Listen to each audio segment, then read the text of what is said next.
Warning, the following podcast is intended for immature dads only. Listener discretion is advised. This is Dad's Game Review, the most casual hardcore gamers around.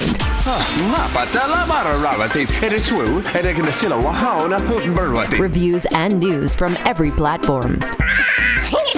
We waste our time so you don't have to.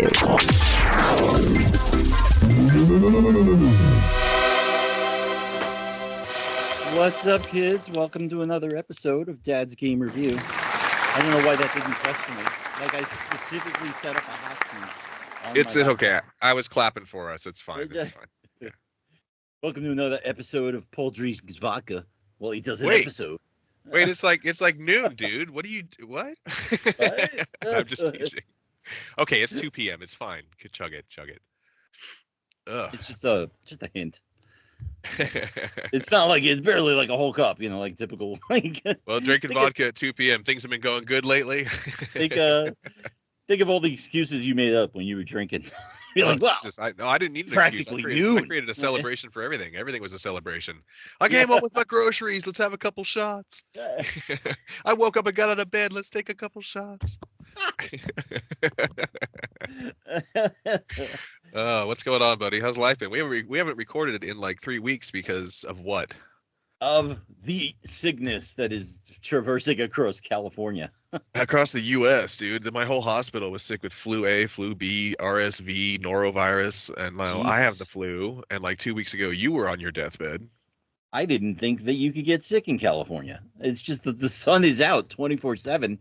Like, maybe where you're at. Maybe where you're at. I'm in storms. I'm getting a storm here again on Sunday. Like every time my yard dries out, my dogs are happy to play outside again. Like the rain's like, fuck you. It rains like once a month, once a year here, in SoCal. So yeah, no, that's why we had to give you all our water. God damn it. I guess because some idiot came out and turned on the valves.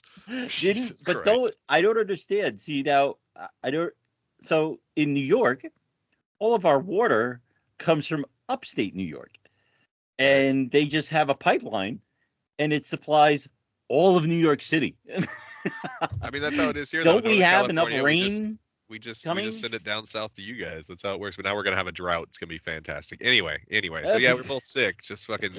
I just got it this last weekend. I was so happy. I was bragging last week. My immune system is just so good that all my patients went through their sicknesses and I never got it. Well, guess what? Yeah, I'm feeling better today. The flu hit, or the fever hit me really hard at dinner the other night.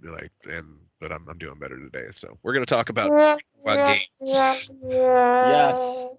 Yes. Well, so we're gonna talk about the game Neva. Are you familiar with the 4 sounds of Neva? The 4 sounds. The 4 pronunciations of Neva. And then when she's mad, Neva. Yeah, I love this game. We picked this game because one of my favorite games ever is Gris, and I've always called it the most beautiful game I've ever seen because it really is. It's like it was just this atmospheric, esoteric, beautiful pastel colored, awesome verticality, puzzle solving, like just a beautiful experience that only lasted about 2.5 hours. I just considered it perfection. So this is Nomada Studios' spiritual follow-up to Gris called Neva, and they're a studio in Barcelona, small studio. This is the only 2 games they have. So Gris sold 3 million copies for an indie game, small low-budget indie game, and it made over $12 million, and it netted $3.5 million for these developers. So they had some expectations coming into this follow-up, but since I saw it at Gamescom a couple years ago, like I've been hyped for it ever since because it brought back that same like beautiful, just ethereal, vibe that I was looking at. Right. So. It was very atmospheric. It was very like you didn't have to know much to play this game. It was one of those run right games, like you call it, that just that are just platforms that just that just lend to. They want you to lend to the experience of the whole thing. And that's what I call these games, their experiences. Is the gameplay, although this one definitely stepped up the gameplay by adding in fighting and stuff, which wasn't in Gris, but it's still just an experience more than it is like a full game. I don't know. I prefer there's just something more artistic about it, and that's what it is. So tell me how it starts. Tell me how it starts Oh, and how I was so traumatized. I forgot to mention, Neva is a puzzle platform game developed by Nomada Studio and published by Devolver Digital. It allows a young woman named Alba, who must travel with her wolf companion Neva across the seasons in a world corrupted by darkness. Now, I mean, there were parts of this where your wolf friend was dead, right? Well, tell me how it starts and why I messaged you so traumatized. Because your dog dies. It just goes right into it. You're with this big, gigantic, like wolf forest creature, and it's like it's amazing. And then there's battle with a happens Christmas in tree growing out of darkness. its head. Well, it has to be a forest spirit creature somehow, Yeah. and it just gets slaughtered right there by the darkness right in front of you, and leaves behind this pup, and the pup is Neva. And so I cut it right there. We weren't going to do this game for the podcast. I just wanted to kind of experience it on my own personal time. And so I got to that because I didn't think I'd have a whole lot to say about it. I just wanted to live the experience. But I messaged them and I'm like, okay, we're talking about it on the podcast because I already got a shitload to say. I don't like when animals die or get hurt in games. Well, you know. But that's the setup for the whole thing, is you're left with her cub. Right. And you kind of go along. Now, that's the thing, is that I'm convinced that this pup is it's a ghost. It's doing like a Sixth Sense thing, where like the dog was dead all this time. Because you climb platforms that are impossible for a dog to climb. Oh, and God, he just like literal. He's getting literal. Like, it's a forest spirit creature. It can do magic. Okay, accept it. Jesus Christ. He's like, he's warping to platforms that weren't even there. Shut up. But I mean, you don't talk about dogs. So if in this case, in my world, you're crying over a dead dog, right? And yes. This creature that they made up that doesn't exist, which coincidentally has, I want to know where this studio got this plethora of dog howls and cries. I really want to know. Seriously though, like, so your dog, as you're going along, you're gonna face enemies and creatures, little skittering creatures and everything. I call them no faces too. Like, do you know I referenced the movie Spirited Away. Do you know Spirited Away? No. Okay, so Studio Ghibli animation, like the most famous animation, everybody out there's seen it, and it's the Spirited Away is one of their most famous movies, and it's got the creature No Face, who's like a masked creature in black. It's like a white masked creature in black, and all these characters look like variations of like a No Face creature, and they're kind of cool, and they're skittering around, but they like the Vendetta guy. Kind of like the mask or whatever. Yeah, it's a masked face it looks like, but they're all mutations of this kind of thing. But they'll grab your dog, and when they grab your dog, you hear this little, and you're like, no, like everything I'm doing in that moment, I'm like, you're like that. Save the dog, save the dog. That's me. Your reaction is, it's not real. Not real. Yeah, I have this thing called hyper empathy due to autism. I feel what I view and what I experience, and I feel it myself. And I'm blame your Asperger's or whatever the crap. I'm picturing a dog struggling and whimpering, and I'm feeling sad for it. And I just want to stop it from happening. Okay. All right. Are we done? Fine. Continue. Tell me your stories.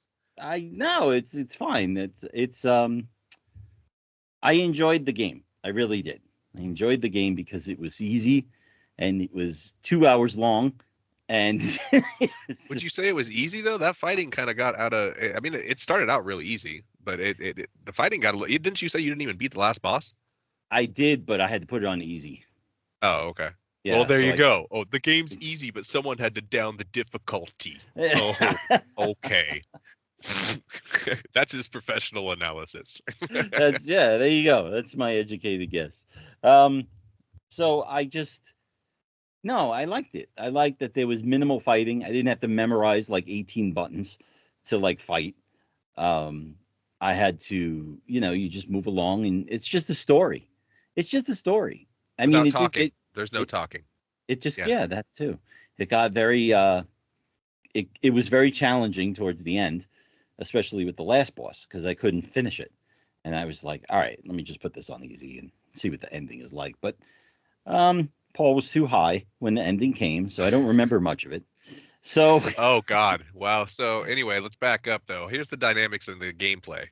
There's a triple strike. You attack with a triple strike. You can jump. You can double jump. You can also Okay. dash at any point in time. You can dash out of anything. So you can do a jump. You can fall out of it. And you can dash. So that allows for Right. like some crazy platforming because you can time your falls and your jumps and your dashes and extend across lengths and gaps. And that's when the fighting, even though it starts as just a triple strike, you start moving so quickly with the jumps and dashes that it actually gets a little frantic there with the fighting. And some people complain that it got a little unfair at times. But and Yeah.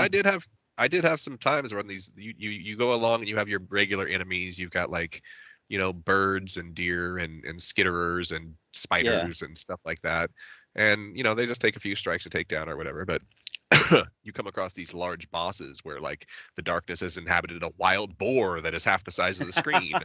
Or like I faced one where there's these two deer forest creature type things, Right, and you're fighting them collide. together and they're like tag Yeah. teaming you. So it does get wild there on these bosses. Do you remember any of the other bosses? Those two came to memory. The first boss was a little challenging. Very little challenging. The very first boss was the one where he would spit out like whatever these vines are from his mouth from time to time. That's what you attacked, right? Yeah, and you had to time jump it. Yeah. So So all the bosses, they basically, the goal is to stagger them. You try and avoid all their attacks until you can stagger them and they slip and fall down, and then whatever demon crap is inside them comes out. right. And you attack that. I didn't Sorry. Particularly with this game though. I don't think this is the first time that I looked up a game and I didn't have to look up for any help. And that's because there's no really way to get lost as long as it basically breaks it down to. Okay, let me give a comparison quick to Gris real quick. You would come to these structures in Gris, and they continue with the same type of art style in Neva, where you have structures that have verticality to them or moving parts to them, or there's some platforming to it or whatever. But there's 2 stars in each area, just like there was on Gris. There'd be multiple stars to get. You go left to get one, you go right to get one, and you solve a puzzle on each side to come together and to then release that totem, which would then lead you toward the boss of that level. So that's the cycle on it. Is you go left, solve your puzzle, right, solve your puzzle, then do the totem, and you do that through each season. You've got the gorgeous greens of spring and summer, and then it goes into the red of fall, and then in winter the blues, and it's that's how it progresses. Yeah, it was pretty good. I enjoyed it. I really did. I enjoyed it a little bit better than Gris. Gris, I was just kind of like it was beautiful. I think that Gris had more of a message than this one did. Like Gris was more of like very deep and personal because it was about your mom. And this was just more like, it was deep and it was personal, but it was over an animal, so like I don't count that. Did you hurt small animals when you were a child? Were you out there with magnifying glasses, like burning ants, or like cats in the neighborhood? No, never. I just have no emotion. It's part of my attention deficit. But it's so okay, Gris. Yeah, there's a beautiful thing with Gris, but I didn't want to do the review with you guys on Gris when you were recording for that because I didn't feel like I had a whole lot to say about that one. There was more of an experience. Yeah. But this one, this is they were trying to tell a story of like parenting, like taking care of. There was a bond between her and her animal, and they had to look out for each other and help each other, and you got to see the growth because as you progressed on, Neva got older and got more abilities and got bigger and could do more, and by the end you're like this wild combination of you and the dog attacking it simultaneously and performing all these moves and stuff like that because Neva's now an adult. So and then it covers the loss of grief. And I'm just going to say it covers that multiple times in the story. Yes, a lot. So a lot of dogs die. It happens at the beginning, and then it's going to happen again at another point. So it does have a poignant story to tell about grief and loss, and I did appreciate that part of it. Let's see, what else did I have here? I just wanted to emphasize again on the colors. That's a huge part of the mood and the feel with this one. Is that it really does change you know, in spring it does feel like there's hope and there's growth and all that kind of stuff. And as you're defeating the enemies, you actually howl with the enemies and turn them into moss. You turn them into the forest. Right. That was the other thing that I found very weird. Excuse me. Where you died and you turned into some type of plant. Right. It was like going back into the earth, because Right. this is part of all the forest. And then and then there's the desert, and then it goes red. Like you go from this is the one I like the most. You go from this drastic contrast from black and white noir style, where everything was black and white, directly into like the pits of hell with clawing hands with everything red. Yeah. And like those back-to-back levels I thought were fantastic with the difference in coloration, because color plays a big part in Gris, and it plays a big part in this one as well. Right. Yeah. No. I mean, I do. I have a lot of. I did enjoy this game. I just don't have much in the way of like detail like you do, because you're so attached to Gris, and this is like you were waiting for this one. Like it's almost like playing Little Nightmares and then just like not having anything to say. You know what I mean? And no, there's been games like that, honestly. Like I'm picking apart the details of it and stuff. But you said that you kind of like the story better on Gris and stuff. I'm gonna say that as amazing as Neva is, and as much as I will always praise the studio, and I've tagged them many times and told them I just absolutely adore their games and they're beautiful. This one didn't hit me as hard as Gris did the first time I played it, because I had kind of seen what they had done already, and it was kind of repeated. And I'm not complaining. I don't want anybody to take this as a complaint, because it's still gorgeous. But they did what they're good at, and they did it more of the same. And they upped it by adding fighting into it too. And it's still a great, beautiful, esoteric, ethereal experience. But it just, seeing it the first time hit me harder, I think. And I've replayed Gris 3 times, and it still does something to me when I play through it. So as much as I love it, it's an amazing game, but it was more of what they're good at. Here's an interesting thing. I had a conversation with a client, and by client I mean somebody with schizoaffective disorder. Oh yeah, that's what you do. Yeah. About video games, who's also a video game nerd like us. But the funny thing is with schizoaffective, you can get a normal conversation out of them sometimes. And that's when you kind of hone in and you relish in those, because you can have normal conversations before they start going. And that's why we bought kids with lollipops in those days, I actually have a patient with a schizoaffective too. Yeah, go ahead. So, so I was talking about it with them, and I said, I don't think that you can clearly review something based off of a previous review that gave you an emotional feeling. Think about that for a second. Like it's only going to hit you as hard once. Right. Like I love The Last of Us, right? I've talked about it ad nausea on here. The Last of Us was just like this amazing game. But you know what else was happening during that time? I had cancer. So right. The Last of Us is always going to have this great experience, not because the cancer was a great experience, because it was there at that point in your life. Yeah. Right. And that's what I mean. Like, so it's hard to grasp a game. Like, can anybody actually grasp a game 100%? Yeah, every single time without reverting back or thinking about the feelings that they had. Well, it's like exposure this therapy. Episode got a little psychological. No. This is great. This is a great conversation. This is like exposure therapy. It's the first time it's hardest, and then it gets easier as you go along. It's type of thing. Right. You react to it less and less. So yeah, I guess when I first played Gris, I was doing a lot of Switch handheld gaming. I was like newer into this generation of stuff. This was years ago, back in like say 2020 or so. Right. And I was really I had just gotten sober. I was brand new sober. And I was learning to redevelop my love for gaming again. And I started playing daily, which I hadn't done in a long time on my handheld. And I was finding so many little $1.99 to $4.99 indies on the Switch store. And this was one. I sat on my couch and while my wife watched some reality show, and I played through it in an evening. And it hit me right there. And I got online and I told everybody I just played the most beautiful game I've ever seen in my life. Right. So it did. It was a different time in my life. It was a point where I was newly sober and I was trying to work in my first like 6 months of sobriety and stuff. So maybe it held more meaning to me for that. But either way, it was something I hadn't seen done before, and it just hit me that drastically hard. And once again, this game is something beautiful you don't see done like this anywhere else. So it will absolutely be an amazing experience for anybody that plays it, I believe. I think so too. I mean, no, the game is great. I mean, it's great. It's just that I just don't think that it's going to have the same impact that it did when people like what game did I play? I played Oxenfree, right? You remember that game? I did. I played that with my nephew. He really liked it. I don't remember much about it. It was something about an alien radio or something. But yeah, it was just like a bunch of kids. It was the summer, and you're hanging out, and you found a radio, and you just found that you could transport between radios, and it was a very interesting concept and a very interesting game.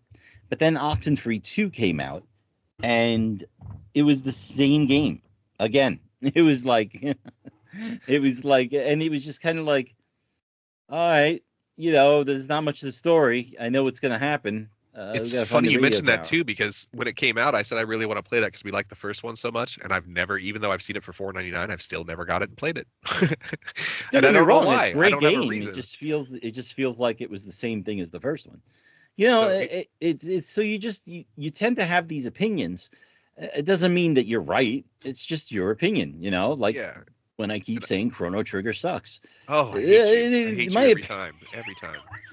No, and I don't want anybody to take this wrong, because it's only because I have such an emotional attachment to Gris that I'm saying this one didn't hit me as hard. But it's amazing. And if we want to compare sales here, like I said, Gris over its time has sold 3 million copies.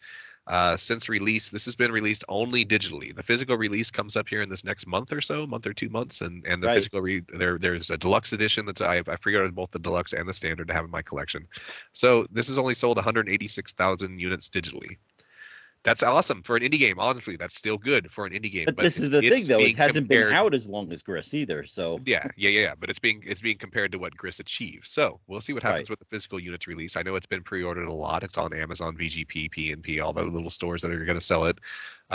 So I want to see what happens when that comes out. But it absolutely deserves to be played. It's so freaking gorgeous still. It's such an emotional little story with the dog. If you have feelings and empathy, and I highly recommend it to play. And it's been dropping down to 50% off too digitally if you want to play it. So I loved it. I thought it was great. I really did. Feelings aside, especially feelings for Gris aside, I thought it was a great addition to what the story they were trying to tell.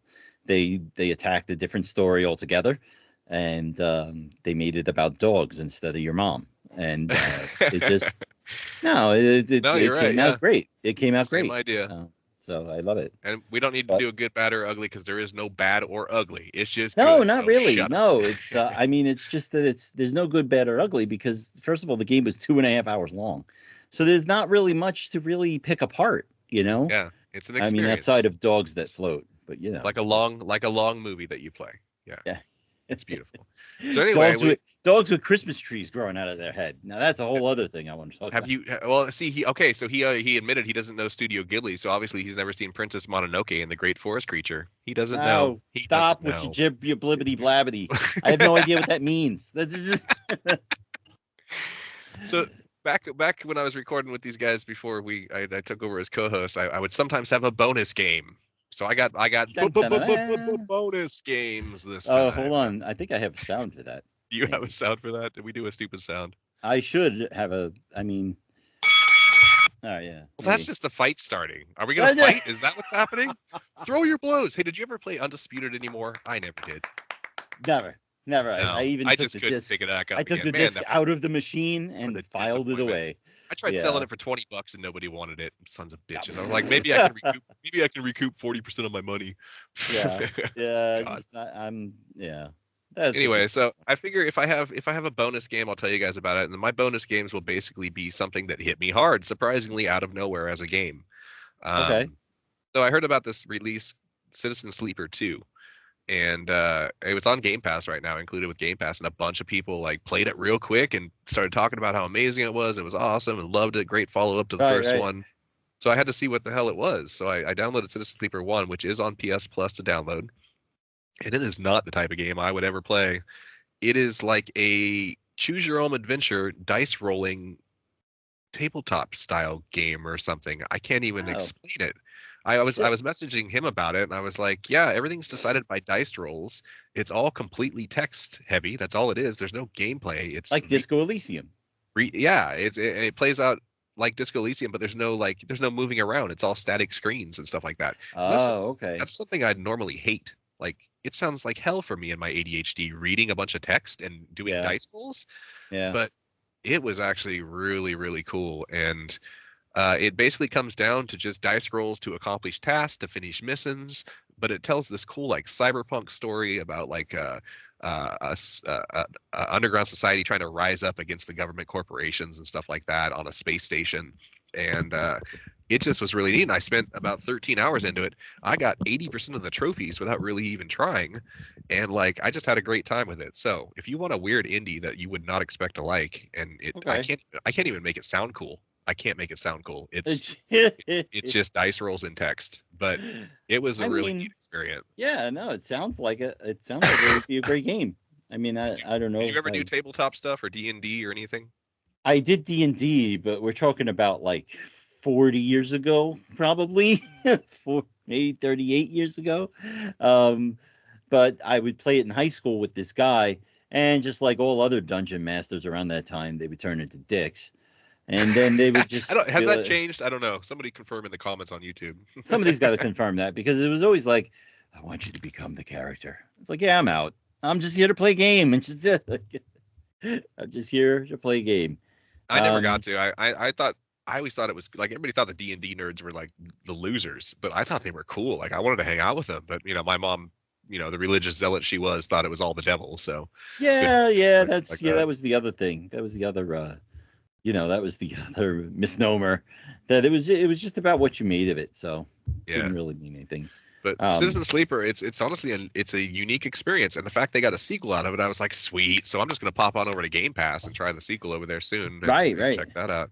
The other one, I have a second bonus game that's shocked me out of nowhere. I was trying to find a decent narrative game to play with my community, because it gives us a lot of conversations to have when it's life topics. I picked up Lost Records Bloom and Rage on PS Plus because that came out. Okay. Sad to say, it didn't captivate me with the whole video camera thing. I messaged him right after I was playing it and was like, I don't know. I mean, I know the story is going to be amazing, but the video camera aspect of it really kind of took me out of it. Yeah. So I popped in this game called As Dusk Falls, which is by the publisher I'm collecting, Serenity Forge. And now this one is a powerful game. Like this one had us, the premise on it is basically your family ends up getting kidnapped and held in the gas station by dudes trying to take down a corrupt sheriff, and the choices you have to make in there are huge. Like I mean, like my wife ended up dead because of choices I accidentally made. A guy committed suicide because of choices I accidentally made. Wow. A bunch of cops got killed because of choices I made. Right. Like these are drastic differentiations between things you can do in this game and where it ends up. So if you like narrative games, As Dusk Falls is a really good one. I'll definitely check it out. What do you got for news? Let's do some news. Did you find anything for news? Because I'm doing all the talking here. Yeah. And now it's time for gaming news. This game was 2 hours long. I didn't have anything. And then I didn't have anything for news, really. So I'm just going to kind of riff off of what you say. Oh, but we did talk about, I just popped on a random movie the other night that I wanted to see from like 2012 called Indie Game, the movie. I don't know if anybody else had watched it. Did you watch that? Yeah. So was that 2012, that game? That movie? 2012. That was back when I guess like, because it was covering like Xbox Arcade and like digital downloads. Yeah, so it was like, it was like 13 years ago. Yeah. You're like, I don't remember anything. Well, they were covering. No, I do. I remember all of it. Like Super Meat Boy, Fez, and there was another game. I don't know. I just thought it was cool. If anybody hadn't seen it and you liked indie games, it was kind of interesting to see what these developers go through trying to create games and get their product out there. Seems like a nightmare. And you get to see why the creator Fez went crazy. I don't know his story. Almost in real time. Yeah, no, he really is losing his shit on this movie. Like the stuff he says some pretty dramatic, like dead, like he just straight up looks in the camera. He's like, yeah, I'm gonna kill myself. Yeah. It was pretty. It is dark, like some of what these developers go through, and you start getting nervous with them, like hoping their game releases and stuff. But yeah. Oh God. You just don't know what to do with them. But anyway, that was just a random mention of something I watched the other night. But okay. So, the big thing everybody lost their mind over was Marvel Rivals. You were saying they had fired the development team. Part of this, I feel like, was had to, like they were up against something. It's the biggest, so everybody lost their mind because this is the biggest release right now. Everybody's playing Marvel Rivals. It's hot as hell. It's the biggest live action. I know it is. I just like it's the way that it's like they had to do this. Like they like they had no other choice. like, This is about the only time you're ever going to hear me kind of defend a firing happening. And okay. because I had to look into it, like everybody's flipping out. They put all these buzzwords out there in the headlines to piss everybody off. They're firing the development team of Marvel Rivals in the U.S. Okay, so this is the research and development team. These are the people that are doing the character modeling and building the universe and doing the original from the ground up graphic design of the world. They're not as necessary as what's taking over now for the season updates and all that kind of stuff and the way to monetize it and milk you out of all your money now. These are the people that created the game. And it's pretty common for developers to fire the creative research and development team because they're not as necessary anymore as where the game is now built and progressing from there. So I don't know though. I mean, like that's like saying, because back when Microsoft spent $5 billion on Minecraft from Harvey Studios, like it was like everybody that I was listening to podcast wise was like, what are they going to do with it? There's nothing else they could do with it. Like these armchair warriors who knew, they were just like, what else? There's nothing else. It's already at its peak, Minecraft, you know? It always seems like that, though. It always seems like that, and they find a way. Yeah, but it's like, because they have MBAs and we don't. That's and that's the goal, is now take that. Yeah, their whole job is to make more profit. Like that, milk as much money as you can. Yeah, milk it. Just because you play a game doesn't make you an expert on economic status of a business. Like they just and all these players, they still think, oh, they're in it for the gamers. You guys, shut up. It's a corporation. They don't give a shit about you. They went ahead and threw a bunch of new stuff at you before the first season and all that, and Rivals to get you all hyped and stuff. And now they're just gonna partition it out as slow as they can. You're gonna get your one new character, your one new map or whatever. Like this is now the research and development team's done. The corporate team has taken over to try and find a way to milk your money now for the next 10 years because that's what live service games do. So like the way Nintendo does that with their consoles. So they have Sega, NES, Super Nintendo, right? Those consoles on the Switch that you could play. But the games that they make available for them come out like once every 3 months. So that's their way of competing with Game Pass and PS Plus. But I personally because they need to. They don't have. I mean, care. Thousands of games. I mean, they could take forever, but they're going to take as long as they can to parse that stuff out. I had another. There's more closings, more firings, more closings. Warner Brothers closed Monolith Productions. And canceled Wonder Woman. Yeah, and Player First Games and canceled Wonder Woman. So the only thing they're going to be working on now, their studios now, just only going to be working on Harry Potter, Mortal Kombat, and Game of Thrones. Right. That's it. Nothing else. GameStop closed 400 more stores after closing 287 last year, so they're now down 700 stores. It's just spiraling out of control. Physical releases are not being pushed. GameStop's prices suck. I never buy anything from them anyway. Okay. And then just to inflame things more, the CEO came out and blamed the failure of GameStop on DEI and wokeness, and just caused all kinds of arguments and stuff like that. Just looking like a cool dude out there. I think that when you are running out of excuses as to why things are going in the direction you're going, you start throwing haymakers. Yeah, just blame anything that you want to blame. Yeah, because I mean, let's face it, as much as we hate to say it, or at least as much as I hate to say it, GameStop's on its way out. It's horrible. It's like a shell of its former self, but that's only because of digital. And GameStop can seriously kiss my ass for the. Do you remember the big stock thing that happened with them? Yeah. The meme stock, how it became a meme stock with the apes and all that kind of stuff. Yeah. Okay, so GameStop, they're profitable, billions of dollars in the surplus because of what happened with the gamers supporting them. But it only lasts so long. Bailing them out of bankruptcy. Like they bailed them out back then. GameStop was going to be shut down, and the small investors are what saved GameStop. And they've thrown little bones here and there. Thanks, guys, for helping us out. But all they've done is raise prices. All they've done is close stores. They've now done the whole GameStop retro thing, where they'll give you a couple of bucks for your old games that are worth 10,000 times more because they're going to resell them on you. They don't give you shit for your trade-ins. Just I haven't. When they finally stopped letting me take my $5 credit a month and put it on a PlayStation Store card and said I couldn't Right. do that anymore. I canceled my Pro account. I'm like, screw you Oh, guys. really? Yeah. So I don't really care if it goes down. Yeah, I'm a physical collector, but I haven't got a good deal on anything physical at GameStop in a long ass time. So I do enjoy. There is something about walking in there from time to time. and you I still wow. go. I still go. I want to Yeah. stop on the way home. It's 30 minutes away from me. So on the way home, I'm always like, let me just walk in there and then walk out with nothing. Yeah, that's because you go, what? $59 for Little Nightmares. Yeah, and it's like, or they do the whole thing that pissed all the collectors off, where they'll sell you a new game, but it's open because they say it's the store copy. I'm just selling you the store. Fuck you. You bought this pre-owned from somebody else. You're reselling it new. It's pre-owned. You put a little sticker on it, and call it new. You can kiss my ass. That's not new in any freaking world.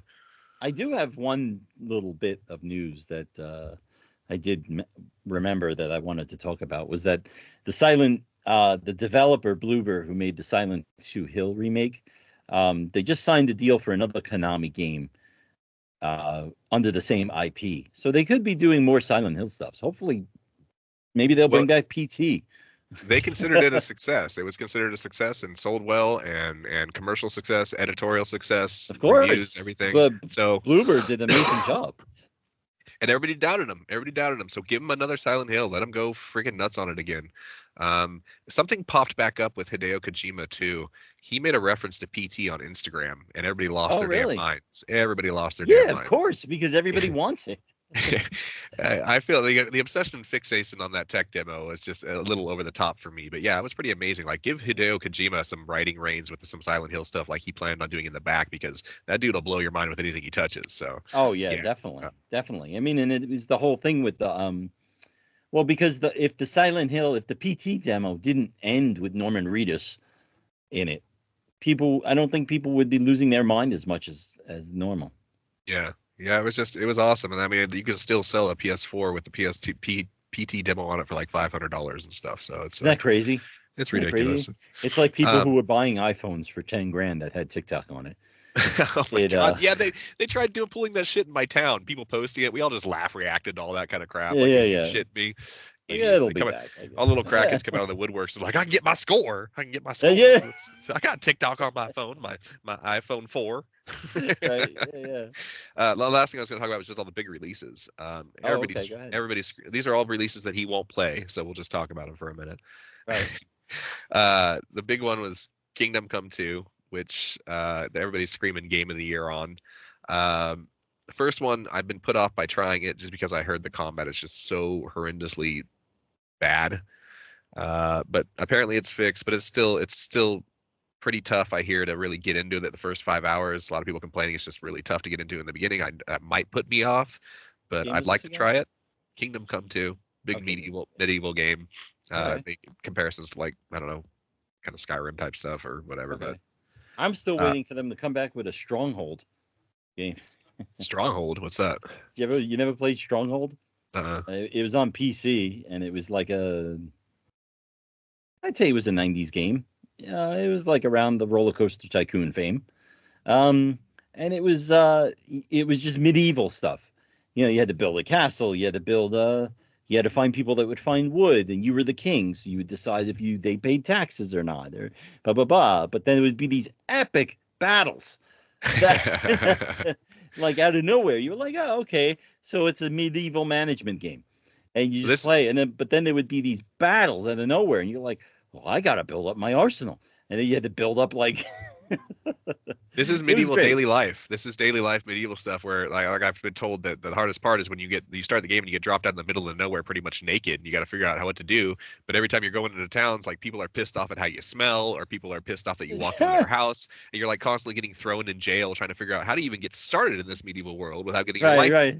So, like, it sounds interesting, where it's pretty simulation when it comes to, managing your daily life, but we'll see how it goes. But the big one that I'm excited about for release, did you ever play a Monster Hunter game? I refuse. Okay, well, that's another one we can add. We can add to the list. Monster Hunter Wilds looks amazing. I'm gonna get it soon. I don't really care we played for the it. demo disc with my friends. I've played Monster Hunter since the PSP days when I put in hundreds of hours on the handheld. Amazing game. Is it that old?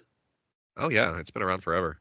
Really? Yeah, they were trying to do a Monster Hunter on PS1. I remember they came. I remember Monster Hunter coming out around the same time as The Last of Us on PS3. Not at all. No, way before. That's when I remember Monster Hunter. No, it's been around for quite a long time, and it's definitely become way flashier, way faster, and I love it. I played the demo with my buddy. We co-opted on 3 or 4 monsters on the demo disc or the demo play, and it was a lot of fun. Okay. For RPGs that he doesn't care about, we got the sequel to the Legend of Heroes series, Trails Through Daybreak 2. I still haven't played the first. I'm actually working on Trails to Azure, which is a previous series to that one. Right. I know you don't know what I'm talking about. No. Let's see, what do we got here?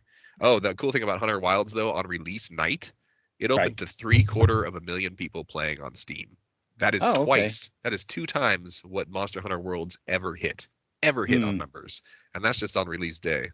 Well, I don't mean to cut you off on this, but I got to cut it short because I have an appointment. Oh, okay. Well, I was gonna say I thought we would be done by now, so I didn't mean to cut you off. But we're doing High on Life next time for our podcast. Yes. That's what we're playing. I'm on the last boss already. So. Are you? You're on the High on Life. Yes, the ones where everybody sounds like Rick and Morty. It's hilarious. It's profane. We're gonna do that next time. It took me about 13 hours. I'm on the last boss. We'll see what happens. I'm on the last part where, well, I'm not on the last part. Sorry, I'm on the part where you free the village, and I'm trying to figure out how to get over this waterfall or something. I don't know. That was the last place I left off. Well, because there was these 2 people. Move on. There were these 2 people yelling at each other. I guess they were like, "Fuck you! No, fuck you! No." Fuck you, these 2 guys, and they went over and I shot them in the head. Make sure you play out the conversations as much as you can. Talk to them until they don't want to talk to you anymore because it's hilarious, all of them. Like, just keep talking to them. I've walked away from a couple of conversations. Now they'll yell at you. Fine, yeah. I'll talk to you later about it. Yeah, no, they yell at you if you walk away. They want you to hear all the shit they have to say. But anyway, we'll get into that next time, guys. Tons of fun. Go to your appointment. All right, I'll talk to you. All right. See ya.